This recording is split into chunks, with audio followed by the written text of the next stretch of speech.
Always craziness this morning. Left the mill, worked at the mill for a little while. Roger, you're not gonna hit me with that, are you? Hey!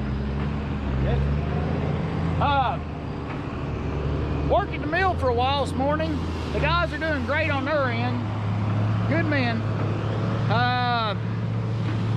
There's a lot going on there with the project. Come out here. Get a call on my way down this morning. Steve go, it's muddy. Those of you want to gouge on us, there's your opportunity.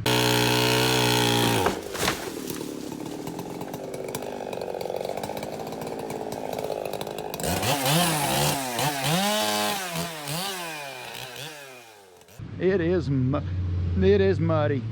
It was already pine here, and then we had to dive back in it after the rain, and then it rained on us yesterday. But when we get done, it'll all be level, but right now it looks like crap. Shouldn't even put this on YouTube. Nasty. But it's what you deal with logging this time of year, especially all the way up till the second week in June. Second week in June is usually when the ground starts healing. Well, it's starting to heal now, but it's still getting enough rain it can't heal itself. It's getting more rain than it can heal, but it's starting to heal pretty lively. Now it can rain in the afternoon. You can rain a ½ inch in the afternoon, and the next day, as long as you're going on new ground, you can go back to logging. But if it rains a ½ inch on something like this, well, that's going to stay, and you can't come in. So, oh well. What was that? So at the mill, they're getting along good. Raji dropped my fuel tank, and he said, I can't get back under it. You're gonna have to knock it up for me. I said, Raji, I'd knock up your fuel tank any day, buddy. So, yeah. So, get a phone call on the way out here. Stevie can't get the din-din going. It's 24 boat. They're jumping off a Tiny's 24 boat. Can't get it going. Get here, start mucking with it. He's acting weird. So we got all the way down to where I said, daggone, that starter's gotta be bad. We was checking voltages and stuff. Finally, I stuck. What I ended up doing, so this might help somebody in the future, what I ended up doing is sticking the tester on closer to the starter. Of course, it tested 24 volts with the tester. Pulling the amperage it takes to run a tester, which is nothing. As soon as he bumped the key, dropped to 12. All right, Stevie, we're getting somewhere. Because I checked for continuity to ground through the starter hot post, no continuity to ground, so you know it ain't bad there. The starter ain't bad and grounded out. Come back, check there, drop to 12 volts. You know you got a problem. Come back a little farther, drop to 12 volts. No, you still got a problem. Come back all the way to the hot wire coming off the hot battery off this 24 volt system, stuck it on there, dropped down to 12. I was like, daggone, Stevie, it's right here. Stuck it on the battery post itself, stayed at 24. So, long story short, it was actually, and it wasn't showing up real good. All you can see is a little bit of water bubbling out there, but it was losing current. And when I pulled the battery cable up off the battery post, it had eroded under there. It looked like a little miniature Grand Canyon down in there where it had been eroding around. So we stuck screws in it. We just took screwdrivers and screws in it to get it going. We got to put a new battery cable on it and a new battery because after the post got eroded. So anyway, let me get Bruce fired up. Let's check our oils. What do you say?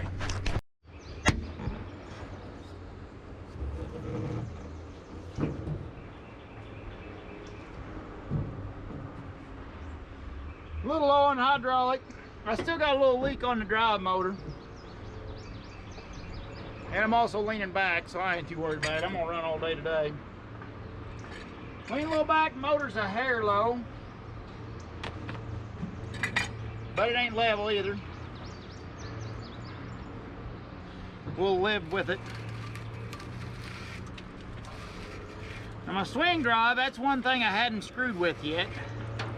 And it has a drive motor seal leaking. So I know I'm gonna find, when I pull this, I'm gonna find some thin oil in there and it's gonna be over full. Some not bad, but it is over full. The other day I drained extra oil out of it. It ain't doing bad, but it is out. I need to put a new motor, I'm just gonna get a new motor put on it. Instead of trying to reseal the old one. That's on the swing gear. Oh, tell it. Hello? Hello? Hello?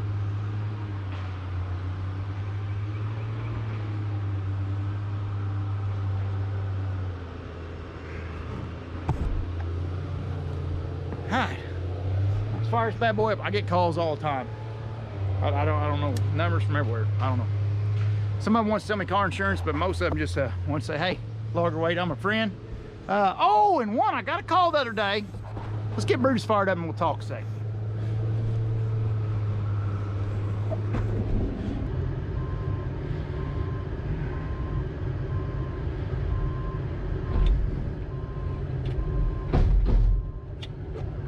Bruce, let's put a fire in it. Oh yeah, I love this thing. Boys, I'm telling you, I'm falling in love with my Brutal unit. It's a big old dadgum Brutal unit. I love this thing. Johnny Popper, I am so proud of you. What you knew would be. We run a lot of Johnny Poppers around this joint. And have had good luck out of them for years. But boy, when I got Brutus, shoo! Some people say we can't have nice things. Well, whoever had this, that's the truth. They can't have nice things. But we got this baby fixed up. We're ready to rock and roll. And man, I love how smooth this thing is. Now, it was smooth, it was terrible before, but I love how smooth this bad boy is now. Now, let's see if we can fix this fuel tank that Raji bumped around. He said, Tater, fix my fuel tank, buddy. So we're gonna fix his fuel tank because we're buddies. Me and Raji's buddies, we go way back.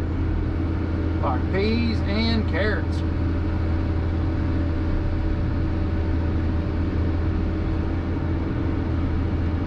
There it is, Raji Dodge.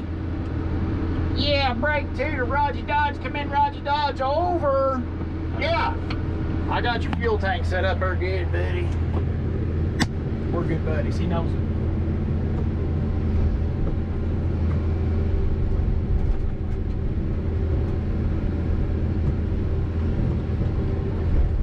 Joni, when's Big Daddy gonna be here? He probably is on the way.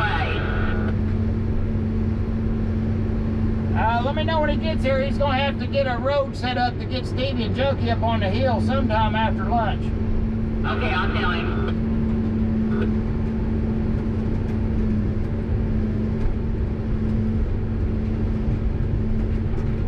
I shouldn't have but a few hours to cut here. We'll be getting off this site and let them guys mud these logs out. Big Daddy get the finish work done because we got rain coming Friday morning. So this ain't the time to be real greedy on how much you bite off. Right now's the time to get what you got opened, pulled in, finish work done, clean it up, get it ready for the rain, get your BMPs done, get ready for the rain, because the mill, oh my God, needs so much attention. We got to put a drive on the auger that fell off years ago.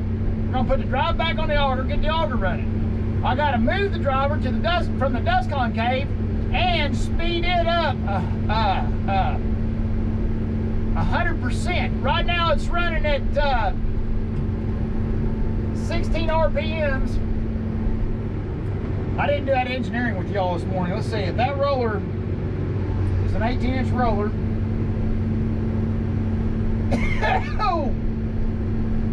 18 inches times pi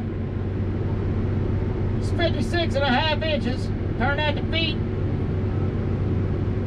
times 16. So right now that belt's running 75 feet a minute, and we got to take it up to well,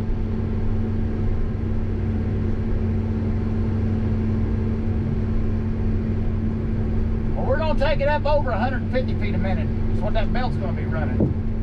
So the belt that the barn sweep feeds The barn sweep's running 30 feet a minute, and the belt's going to be running 150 something feet a minute, closer to 160 probably. So, that's that. Anyways, we got to get that in. Chad's hooking up the barn sweep drive tomorrow. The Chad is coming in to work on that. Oh God, here we go. Talk to me, good buddy.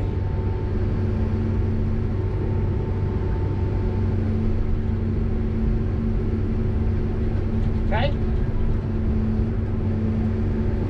Yep. Yeah, put your chute on top of the wood and on top of the concrete, and then we'll drill holes in it and then countersink the holes and drop wood screws through it to keep it steadfast to the boards. Oh, I know it's gonna freaking suck, and it's gonna take a lot of strong backs, and everybody watch your finger and everybody get gloves on, because you mash your finger, you'll mash it plumb off without gloves. Yep. Tell Fry, is Fry there? Hello? Hey, Fry? Michael, hey, Mikey. I want the chain to run against the lip part. I want to, there's a section where the resaw is, you can tell where everything in there is loose. Well, yeah, over by the head saw, but over by the resaw, where the angled plate is and all that stuff. Yes, there you go. Okay, so you can butt up to that from each side if you want. And then on the concrete sections, you can run that stuff on the concrete sections. Find my old welding rods and shove them in the cracks, so you got an 1/8 inch of gap in all them plates, you know, where it can puts me some penetration in case I gotta grind the welds down flat. So I still got penetration, they don't fall apart on y'all. Gotcha. Well, where the wood is, Not that it matters, but all that wood that was sitting there took me 19 minutes to get cut up. Do what now?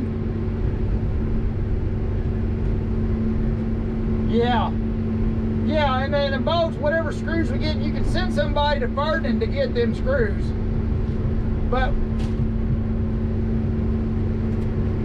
yeah, and in no hurries. We got the rest of the week if we have to have it. But let's keep it moved on so we can finish earlier, you know. And there's plenty of gloves up in the office. You might all want to have gloves on your fingers in case you mash them. The gloves can keep you from cutting your fingers. All right, toodaloo. All right, see you, Mikey. Bye. All right, we moved back here to get started.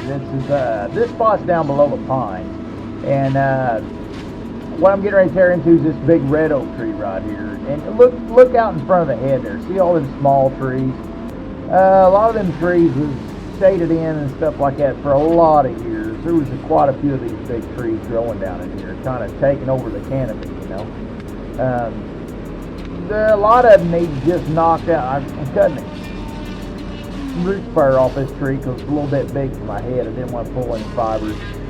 But let me get this thing down and move along here. I'm trying to get us up to where I can show you some. Well, I'll get back to it here in a minute.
Now the reason I wanted to show this spot right here is I get into these trees. There's a soft maple. Yeah, I stabbed into the soft maple. There's a soft maple in front of my head, and they're all doubles and triples. And look at all the mess coming off of them, all the leaders and stuff or whatever. Taking these apart, I'm trying to get these. What I'm trying to do is I'm trying to get them to where some of the topping is done. Roger can move them with the skidder, but Stevie will have to do a little bit more work in the mini yard before he loads Tiny. And the reason I got to where I wanted to show this is neat. It seems neat to me anyways, how as I get used to running Brutus here better, you get to where you do more like excavator style work. You kind of try to pull your work into you to where you can perch up, sit still, and do a little processing, do a little swinging, do a little stacking, do a little sorting in this type of environment where you're not cutting the tree loose from the stump, slapping it on the ground and drag, and then moving on to the next one. You know what I mean? You do have to. I got to break that tree down, son. Do I split the crap out of that beach up there? Good luck, buddy. But anyways, I don't like beach stoves if you don't know. But anyways, oh, and he splintered up good. Look at that. I'm gonna go up there and whack him down. Now, sometimes I don't directional fail as good as I should. When I get into a careless spot, I'm careless. Because when you get in the right spot like this here, you're trying to open it up for the sun anyway. So and then I know somebody that's not used to looking at it or whatever, or somebody just wants to grill on me for my craftsmanship. You know, it looks pretty easy, make a pretty good target there, you know, doing stuff like that. But when I get into good stuff, I slow down and really take my time. But when I get into stuff like this, I want to butcher things up a little bit and get that sunlight closer to the ground, if not all the way to the ground, you know. But anyways, long story short, let me get back to boats. I'm watching the video as I'm talking. That don't help me none. So I'm trying to get this kind of shortened up and trimmed up for Raji to where he can move him with the skidder without beating the woods up, but still get the pulpwood out to Stevie. I think I saved that little piece I broke off for pulp too. So you kind of need to get the limbs and the frayed out stuff. Now I'll skip forward here. I went up in the pines and started cutting the pines down. Now I'm kind of, it's hard to explain, but there's where I was working on that soft maple. At the top actually broke out of that pine. There's where I was working on that soft maple. And you can see how I was kind of stacking trees, trying to get the butts up the hill. I wasn't lining up drags for Roger. Look at that grapevine. I was trying to line up drags for Roger and stuff so he to help him get up over the hill with all that stuff. But there I'm cutting some of these little trees down too, so I can open this up to sun. Is what I need to be doing. There'll be people on here dog me possibly of, you know, well, you're making a big mess. Well, actually I didn't make a big enough mess. I actually should be walling around the woods around these piles, cutting a few more of them. But the truth it is a time. We are under a time crunch. Now that was a poplar. I guess I skipped forward through cutting it. Oh no, I cut the side off the poplar in front of the head up there, and then I'm gonna pull him down, sort him around. But you see, I am pulling trees to me and stuff like that. But what I'm trying to do is perch up in a spot, kind of like a din-din, or an excavator. Those of you who don't know what a din-din is. To perch myself up in a spot and kind of pull the wood to me and stuff like that, and then cross things back and forth in front of me in this size of timber. You know, a great big tree is a different story, but this smaller, more easily, trees that has multiple stems, school arms and stuff like that has multiple stems that lighten up after you cut them, and also you have some work to do with them. I can't hardly get a top pull back on a hard soft maple. So I'm trying to ease my head out there. I don't have the hydraulic power just to pick up on it. But once I get that weight thrown back over my shoulder, then I can carry him. See, I about got him. Let's see if I win this battle. Not by a lot if I do. There, I got him. He was locked up in the top of that other soft maple down there. So what you see, I'm going to try to throw it on my shoulder.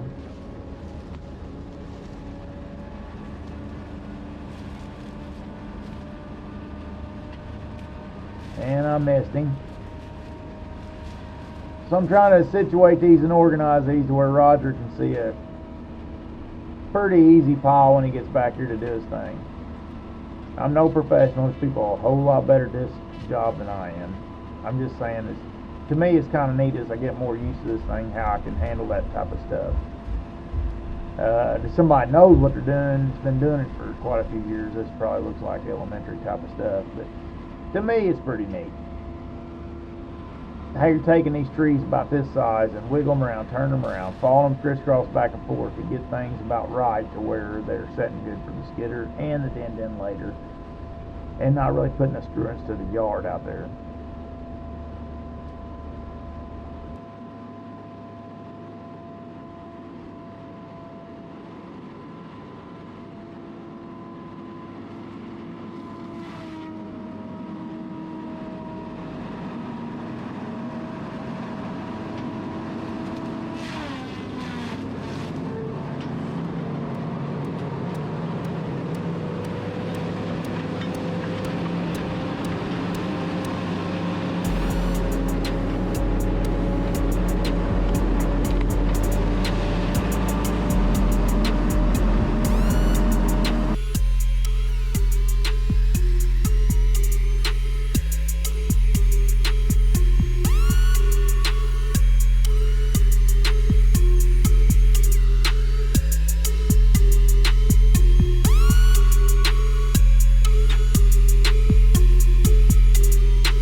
You seen how bad the skidder was sinking in that hole earlier. Junkie can buzz right through it, that truck. No problem at all. This has been a pretty big job, actually. He can go where a skidder can't, you know, tire-wise, not stump-wise.